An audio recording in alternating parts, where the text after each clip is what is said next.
Okay, I need to make a little minor correction. On that last snap, it says I cooked her face, but it was supposed to say I cooked her fave.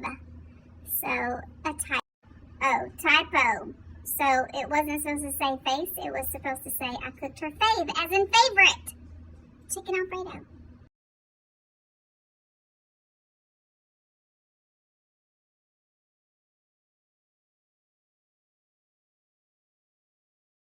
Well, I just learned the coolest thing ever on Facebook. That's right, y'all heard it right here. I learned something new on Facebook again today.